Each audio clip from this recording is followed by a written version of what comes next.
Hello, it's Kadisha. I'm back with another video.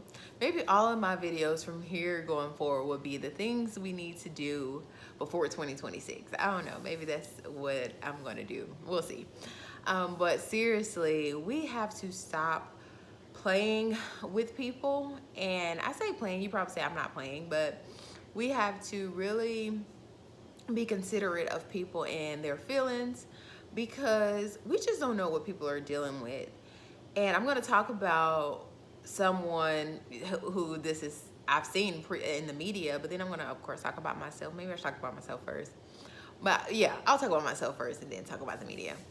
I come from a family of strong women, and I've said that before. And so we will talk real bad to a man like real quick because you don't scare us. You know, you're like, we grew up with you, this is what we know, so we will let you know real quick.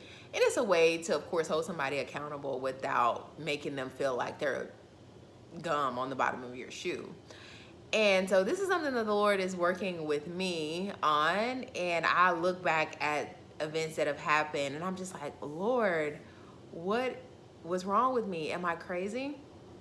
Because I actually dealt with someone before and I wasn't scared of him. Like, but I didn't feel like I was doing nothing wrong. But I look back and I'm like, okay, yeah, you were being disrespectful.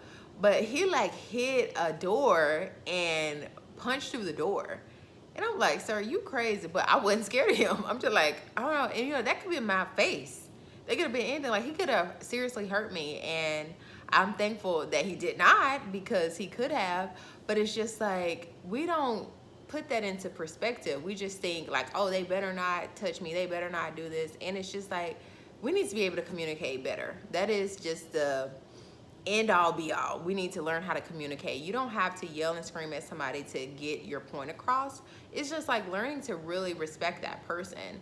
And something I seen in the media which sparked this video, I did have a video, or I do have a video about respecting husbands, and that's something that is, I guess it's on the same lines, but this person was just in a relationship like I'm talking about myself, and supposedly stabbed to death by her partner, because the partner's in custody. Don't really know if that's what he did, but of course that's how the media is going to show it, as if he has done it, and he could have, but I don't know for sure. But it's just like, that is wild for somebody to stab you to death. And I even witnessed it myself here recently, where I heard this lady just like talking to this man crazy. And this man, he had told me, he was like, yeah, I used to be addicted to certain drugs, like not just the plant in the ground. It's like, no, you know, up your nose and all that stuff. And I'm just like, and this lady talking to this man like this, he no longer does it. But to do that, you don't actually, and this is probably, I don't know if this is the right terminology, but it's just like, to do that to yourself knowing that you could actually potentially kill yourself means that, okay, if I would do this to myself, how much more would I hurt somebody else? That's just my thought. I don't know if that's how, because this was a man, I don't know how men think. But me, I'm just thinking, if I will do something that I know could potentially kill me, how much more would I do that to somebody else? Because I'm going to care about myself more. Like, I'm going to try not to die. So it's going to, you know, I'm going to look in the mirror and say, it's me or you. And it's, of course, I'm going to choose me. So that means doing something to you because I'm choosing to live. So that's just how I think.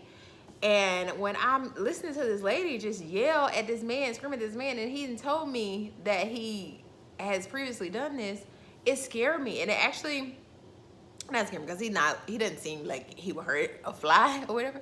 But I say hurt a fly. But it's just like, the way we treat somebody, it matters.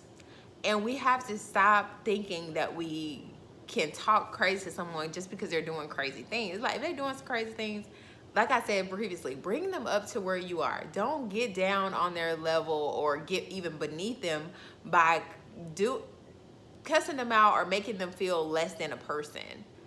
And I think we need to hear this more and more so that we can stop seeing things on the news that says this person has been stabbed to death. This person has been found in the trunk of their car. This is, I mean, it's wild stories. And I'm not, of course, trying to blame the person, and I say victim because I think they are the victim because they can't speak for themselves. But I'm not talking about the person who is no longer here. Not saying that it was their fault, but however, to play the game, it's not just one, not just one person. And so this is just us having a conversation about maybe things that we need to work on. And like I already mentioned, the Lord told me I need to work on this. And you may not have to work on it, but it may be somebody you know. So maybe you could be that person, a reasonable counsel that will let them know, like, hey, what you're doing is just, it's not safe. And of course, don't want you to be scared of the person. They always, hold the person accountable.